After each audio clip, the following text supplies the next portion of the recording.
जय हिंद साथियों, कैसे हैं आप सभी लोग। आशा करती हूँ अच्छे होंगे। मिशन वर्दी चैनल पर आप सभी लोगों का हार्दिक स्वागत है। साथियों, आज की क्लास में हम लोग पढ़ने वाले हैं संविधान।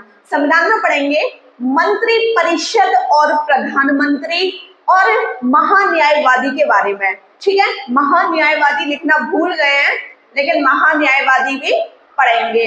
जैसा कि कल की क्लास में मैंने आपको राष्ट्रपति और उपराष्ट्रपति के बारे में पढ़ाया था, अभी आपकी राष्ट्रपति की शक्तियां रह गई हैं, तो उसके लिए आप एक पेज को छोड़ देना। ठीक है, कल की क्लास में मैं उसको पूरा करा दूंगी।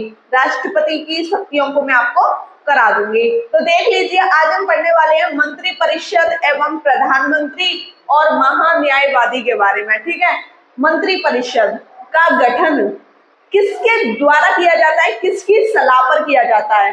तो देख लीजिए, मंत्री परिषद का गठन राष्ट्रपति के द्वारा प्रधानमंत्री की सलाह पर किया जाता है। किस अनुच्छेद में ये कंडीशन बोली गई है कि मंत्री परिषद का गठन राष्ट्रपति के द्वारा प्रधानमंत्री की सलाह पर होगा? अनुच्छेद 74 में बोला गया है। ठीक है, अब आप देख लीजिए, मंत्री परिषद के प्रकार कितने हैं, मंत्री कितने प्रकार के होते हैं। या तो आप मंत्री परिषद के प्रकार बोल लीजिए या मंत्रियों के प्रकार बोल लीजिए। मंत्री आपके 3 प्रकार के होते हैं, कैबिनेट मंत्री, राज्य मंत्री, उप मंत्री। कहीं कहीं आपको देखने को मिलेगा कि मंत्री आपके 4 प्रकार के, जो कि गलत है। ठीक है, जो कि गलत है। वो प्रधानमंत्री को भी मंत्री में रख देते हैं, जो कि गलत है। मंत्री सिर्फ आपके 3 प्रकार के होते हैं। ठीक है, कैबिनेट मंत्री, राज्य मंत्री, उप मंत्री। अब आप देख लीजिए कि मंत्री परिषद का जो प्रमुख होता है वो कौन होता है? प्रधानमंत्री होता है। मंत्री परिषद का प्रमुख प्रधानमंत्री होता है।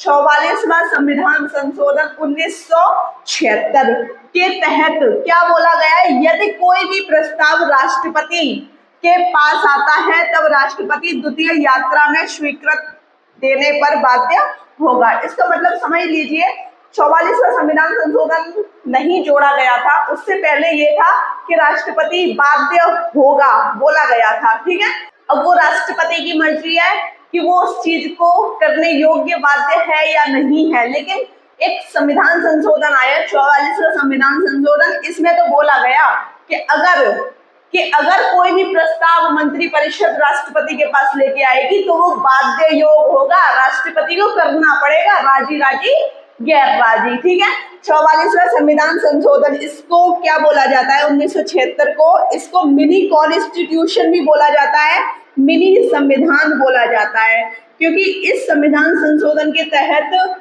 बहुत सारे काम किए गए थे। ठीक है, स्क्रीनशॉट ले लीजिए। जैसा कि मैंने आपको अभी जस्ट बताया था, 44वें संविधान संशोधन 1976 के तहत राष्ट्रपति प्रधानमंत्री की सलाह मानने हेतु बाध्य होगा। कंफर्म कर दिया गया है कि राष्ट्रपति प्रधानमंत्री की जो सलाह होगी उसको मानने के लिए बाध्य होगा, मना नहीं करेगा राष्ट्रपति। ठीक है, अब आप देख लीजिए ये क्या चीज है, इसको समझना भी जरूरी है। मंत्रिमंडल में जो कैबिनेट मंत्री होते हैं उसका शासन प्रशासन से संबंधित जितने भी महत्वपूर्ण काम होते हैं, एक तरफ से बोला जाए कि सभी महत्वपूर्ण जो निर्णय होती हैं वो मंत्रिमंडल ही लेता है। कैबिनेट मंत्री से संबंधित जितने भी शासन प्रशासन से संबंधित जितने भी महत्वपूर्ण निर्णय होते हैं उनको कौन लेता है? मंत्रिमंडल। ठीक है, अनुच्छेद 75, अनुच्छेद 74 में हमने क्या पढ़ा? मंत्री परिषद। अनुच्छेद 75 में हम पढ़ेंगे प्रधानमंत्री, प्राइम मिनिस्टर ऑफ इंडिया। ठीक है, इसको मैं शॉर्टकट में कहीं कहीं पीएम भी लिखूंगी, तो ये मत कहना ये पीएम क्या है, प्रधानमंत्री। ठीक है, प्राइम मिनिस्टर। अनुच्छेद 75 का 1 कहता है प्रधानमंत्री की नियुक्ति राष्ट्रपति करेगा। ठीक है, कोई डाउट? No doubt. कौन सा अनुच्छेद कहता है? अनुच्छेद 75 का 1। अनुच्छेद 75 का 1 कहता है प्रधानमंत्री की नियुक्ति राष्ट्रपति करेगा एवं अन्य मंत्रियों की नियुक्ति, और जितने भी मंत्री हैं, कैबिनेट मंत्री, राज्य मंत्री और उप मंत्री, ठीक है। अन्य मंत्रियों की नियुक्ति प्रधानमंत्री की सलाह पर करेगा राष्ट्रपति। परामर्श बोलते हैं सलाह को, ठीक है। अन्य मंत्रियों की नियुक्ति प्रधानमंत्री की सलाह पर राष्ट्रपति करेंगे और प्रधानमंत्री की नियुक्ति राष्ट्रपति करेंगे। कौन सा अनुच्छेद कहता है? अनुच्छेद 75 का 1 कहता है, ठीक है। प्रधानमंत्री की नियुक्ति किस प्रकार होती है? प्रधानमंत्री के पास ऐसा क्या होना चाहिए कि वह प्रधानमंत्री बन जाए? तो देख लीजिए, वह लोकसभा में बहुमत दल का नेता हो, है ना। समझ गए ना कि लोकसभा में ज्यादा से ज्यादा लोग उसको वोट कर रहे हैं कि हाँ, इस इंसान को हम बना देंगे प्रधानमंत्री। अब देख लीजिए अगला पॉइंट, वह संसद के दोनों सदन में से किसी एक का सदस्य हो। किसी एक का सदस्य हो, लिख लो यहाँ पे, ठीक है। या तो लोकसभा या राज्यसभा, इन दोनों में से किसी एक का सदस्य होना बहुत जरूरी है प्रधानमंत्री बनने के लिए, ठीक है। साथियों, अनुच्छेद 75 का 2 क्या कहता है? अनुच्छेद 75 का 2 कहता है मंत्री राष्ट्रपति के प्रसाद पर्यंत पद धारण करेंगे। ये प्रसाद पर्यंत पद क्या होता है ये भी तो पता होना चाहिए। प्रसाद पर्यंत पद ये होता है कि देखो, मंत्री किसके प्रसाद पर्यंत पद धारण कर रहे हैं? राष्ट्रपति के। राष्ट्रपति मंत्रियों को अप्रूवल भी कर सकता है, मतलब अपॉइंट भी कर सकता है और रिमूवल भी कर सकता है, मतलब प्रधानमंत्री की सलाह पर रख भी सकता है और हटा भी सकता है। इसको बोलते हैं प्रसाद पर्यंत पद, ठीक है। अनुच्छेद 75 का 3 क्या कहता है? अनुच्छेद 75 का 3 कहता है मंत्री परिषद सामूहिक रूप से लोकसभा के प्रति उत्तरदायी या जवाबदेह होती है। कि अगर मंत्री परिषद में एक बंदा जवाब देने योग्य है, ऐसा कोई कृत्य किया हो कि उससे सवाल जवाब मांगा गया है, तो पूरी जो मंत्री परिषद होगी वो लोकसभा के प्रति उत्तरदायी होगी, जवाबदेह होगी, ठीक है। यहाँ तक चीजें क्लियर। अनुच्छेद 75 का 5 कहता है कि जो मंत्रियों की योग्यताएं हैं वो अनुच्छेद 75 के 5 में है। अब देख लीजिए मंत्रियों की जो योग्यताएं हैं वो क्या क्या है। भारत का नागरिक होना चाहिए, कम से कम उम्र 25 वर्ष होनी चाहिए, लोकसभा या राज्यसभा का सदस्य होना चाहिए। मंत्री बनने के लिए उम्र आपकी कम से कम 25 वर्ष होनी चाहिए, आपको लोकसभा या राज्यसभा के सदस्य होने चाहिए, ठीक। अब आप नोट पॉइंट देख लीजिए। नोट पॉइंट में बोला गया है राष्ट्रपति किसी भी नागरिक को प्रधानमंत्री और उपमंत्री बना सकता है, ठीक है। लेकिन उसके लिए क्या करना होगा? लेकिन उन्हें 6 माह के अंदर लोकसभा या राज्यसभा का सदस्य बनना आवश्यक है। राष्ट्रपति किसी भी नागरिक को प्रधानमंत्री या मंत्री बना सकते हैं, उसके लिए 6 महीने के अंदर अंदर लोकसभा या राज्यसभा का सदस्य बनना जरूरी है, ठीक है। अनुच्छेद 352 का 2, 352 से समझ गए होंगे आपातकाल वाली कंडीशन, ठीक है। अनुच्छेद 352 का 2 क्या कहता है? राष्ट्रपति मंत्रिमंडल की लिखित सूचना पर ही राष्ट्रपति आपातकाल घोषित करेंगे, ठीक है। राष्ट्रपति मंत्रिमंडल की लिखित सूचना के आधार पर ही राष्ट्रपति आपातकाल घोषित करेंगे। राष्ट्रपति ऐसे ही राष्ट्रपति आपातकाल घोषित नहीं कर देंगे। मंत्री परिषद की क्या होनी चाहिए? लिखित सूचना। मंत्रिमंडल की, मंत्री परिषद की नहीं, मंत्रिमंडल की लिखित सूचना होनी चाहिए, कैबिनेट मंत्री की होनी चाहिए। अब आप देख लीजिए मंत्रियों को शपथ किस अनुसूची में दिलाई जाती है? अनुसूची 3 में राष्ट्रपति के द्वारा दिलाई जाती है, ठीक है, मंत्रियों को शपथ। अब देख लीजिए मंत्रियों की संख्या किस संविधान संशोधन द्वारा कितनी फिक्स की गई? 91वें संविधान संशोधन 2003 के द्वारा लोकसभा की कुल संख्या, लोकसभा की कुल संख्या में प्रधानमंत्री भी है, प्रधानमंत्री सहित 15% मंत्री बनाए जा सकते हैं, ठीक है। समझ गए ना कौन सा संविधान संशोधन है? 91वां संविधान संशोधन 2003।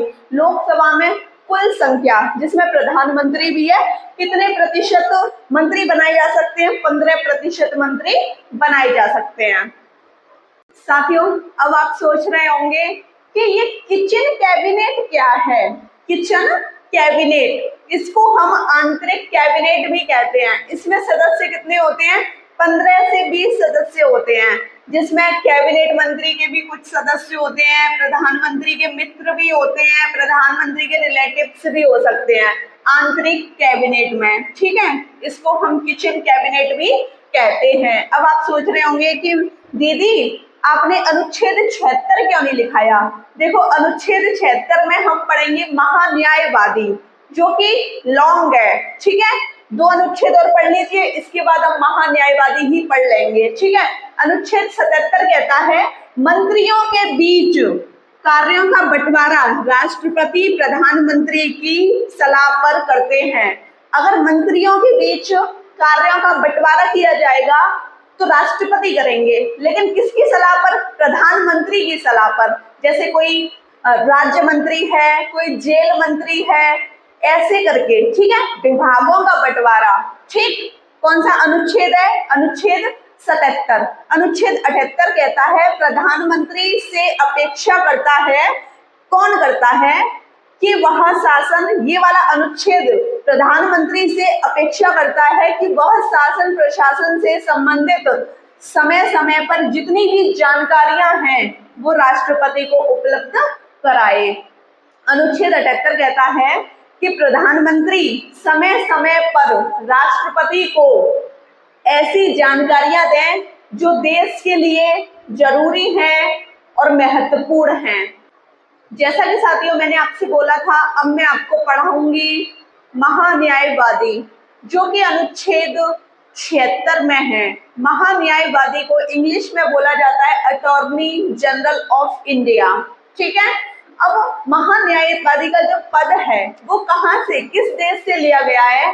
ब्रिटेन देश से महान्यायवादी का पद लिया गया है। ठीक है, अब देख लीजिए, अगला पॉइंट है महान्यायवादी ब्रिटेन के निम्न सदन, महान्यायवादी ब्रिटेन के निम्न सदन अर्थात हाउस ऑफ कॉमन्स का सदस्य होता है। देखो, अपने भारत में महान्यायवादी की कुछ अलग कंडीशन है, लेकिन अभी जो कंडीशन बताई जा रही है वो ब्रिटेन की बताई जा रही है। ठीक है, कि ब्रिटेन में जो महान्यायवादी होता है वो निम्न सदन का सदस्य होता है। निम्न सदन को वहां पर बोलते हैं हाउस ऑफ कॉमन्स। ठीक है, ब्रिटेन के महान्यायवादी को वोट देने का अधिकार होता है, लेकिन भारत में महान्यायवादी को वोट देने का अधिकार नहीं होता। ठीक है, महान्यायवादी यह एक संवैधानिक पद है, संविधान में इसका विवरण है, संवैधानिक पद है महान्यायवादी का, जो अनुच्छेद 76 में है। ठीक है, देश का सबसे बड़ा विधिक अधिकारी होता है महान्यायवादी। ठीक है, महान्यायवादी पढ़ा, महाधिवक्ता देख लीजिए, अपर महाधिवक्ता देख लीजिए, ये दोनों वैधानिक पद हैं। ये संवैधानिक पद है और ये वैधानिक पद है। ठीक है, अब हम लोग पढ़ने वाले हैं महान्यायवादी की योग्यताओं के बारे में। सुप्रीम कोर्ट में जज बनने के योग्य हो। ठीक है, ऐसा व्यक्ति जो सुप्रीम कोर्ट में जज बनने के योग्य हो वह बन सकता है महान्यायवादी। ठीक है, भारत का नागरिक हो, भाई जितने भी मंत्री हैं, राष्ट्रपति हैं और आपके लोकसभा अध्यक्ष, राज्यसभा अध्यक्ष जितने भी हैं, उनके लिए ये नियम तो काम करेगा कि भारत का नागरिक होना चाहिए। ठीक है, अगला देखो, महान्यायवादी की योग्यताएं में 5 वर्षों तक हाई कोर्ट में जज रहा हो। ठीक है, 5 वर्षों तक हाई कोर्ट, उच्च न्यायालय में जज रहा हो, या 10 वर्ष तक लगातार हाई कोर्ट में वकालत कर रहा हो। लगातार का मतलब लगातार, ऐसे नहीं 1 साल गैप बाद फिर आ गए, ऐसे नहीं, 10 वर्ष तक लगातार हाई कोर्ट में वकालत कर रहा हो या 5 वर्ष तक हाई कोर्ट का जज रहा हो। ठीक है, ऐसा व्यक्ति बन सकता है महान्यायवादी। महान्यायवादी का पद किस में है? अनुच्छेद 76 में है। अब आप देख लीजिए पहले न्यायवादी कौन थे, पहले महान्यायवादी कौन थे, तो ये थे MC सीतलवाड़, जो कि 1957 से लेकर 1963 तक रहे थे। ठीक है, अब बात आती है कि वर्तमान में महान्यायवादी कौन है, तो ये है R वेंकट रमन, जो कि 16वें महान्यायवादी हैं, 2017 से अब तक हैं ये महान्यायवादी। ठीक है, अब बात कर लेते हैं महान्यायवादी के कार्य और कर्तव्य। ठीक है, कि इनके कर्तव्य क्या क्या हैं। भारत सरकार के लिए वकील के रूप में काम करेगा। महान्यायवादी भारत सरकार के लिए वकील के रूप में काम करेगा। ठीक है, भारत सरकार और राज्य सरकार के बीच अगर कोई विवाद हो जाता है, कोई भी विवाद हो जाता है, तो महान्यायवादी भारत सरकार के पक्ष में रहेगा। ऐसा नहीं कि वो राज्य सरकार के पक्ष में चला जाए, भारत सरकार के पक्ष में अपना पक्ष रखेगा।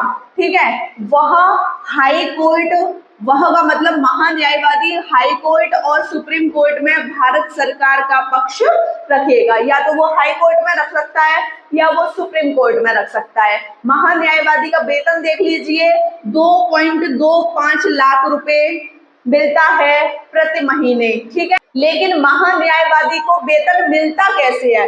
भारत की संचित निधि के द्वारा महान्यायवादी को वेतन मिलता है। वेतन है 2.25 लाख रुपए। साथियों, अब आप देख लीजिए अनुच्छेद 88, इसमें क्या बोला गया है? महान्यायवादी संसद की कार्यवाही में भाग ले सकता है। और एक चीज बता दूं कि महान्यायवादी संसद का सदस्य नहीं होता, वो संसद की कार्यवाही में भाग ले सकता है। ठीक है, ये चीजें आपको याद रखनी है। ऐसी चीजें कंफ्यूजन वाली होती हैं और पेपर में बहुत ज्यादा पूछ लेता है एग्जामिनर। ठीक है, महान्यायवादी संसद की कार्यवाही में हिस्सा ले सकता है, लेकिन संसद का सदस्य नहीं होता। विचार विमर्श कर सकता है, बोल सकता है, मतलब अपना जो भी विचार है वो रख सकता है, लेकिन वोट देने का अधिकार नहीं है। ठीक है, महान्यायवादी का वेतन, अभी आप सोच रहे होंगे दीदी अभी तो आपने 2.25 लिखाया, 2.25 लाख लिखाया। भाई वो गलती से महाधिवक्ता का लिख गया, महाअधिवक्ता का वेतन मैंने आपको लिखा दिया। महाअधिवक्ता का वेतन 2.25 लाख है, उसको भी वेतन भारत की संचित निधि से दिया जाता है, लेकिन महान्यायवादी का वेतन है 2.5 लाख, मतलब कि 2.5 लाख रुपए। ठीक है, समझ गए ना? भारत की संचित निधि से भारत के महान्यायवादी को वेतन दिया जाता है। अगला पॉइंट, महान्यायवादी संसद की समिति का सदस्य हो सकता है, मतलब कि संसद में जितनी भी समिति होती है ना, उनका सदस्य हो सकता है। लेकिन अगला पॉइंट देखो, भारत में महान्यायवादी किसी भी सदन का सदस्य नहीं होता, ना तो लोकसभा का सदस्य होता है और ना ही राज्यसभा का सदस्य होता है। समझ गए ना? वो क्या क्वालिटी रखता होगा जब वो महान्यायवादी बन जाएगा? भाई 10 वर्षों तक या तो उसने वकालत की हो हाई कोर्ट में, या 5 वर्ष तक वो जज रहा हो हाई कोर्ट में, या सुप्रीम कोर्ट का जज बनने की योग्यता रखता हो। ठीक है, यहाँ तक चीजें समझ गए, इसीलिए इसको वोट देने का अधिकार नहीं है। आप इसका ले लीजिए स्क्रीनशॉट। साथियों, आपको आज की क्लास कैसी लगी मुझे कमेंट सेक्शन में अवश्य बताइएगा। वीडियो अच्छी लगी हो तो चैनल को सब्सक्राइब कीजिएगा, लाइक कीजिएगा, शेयर कीजिएगा। जय हिंद साथियों।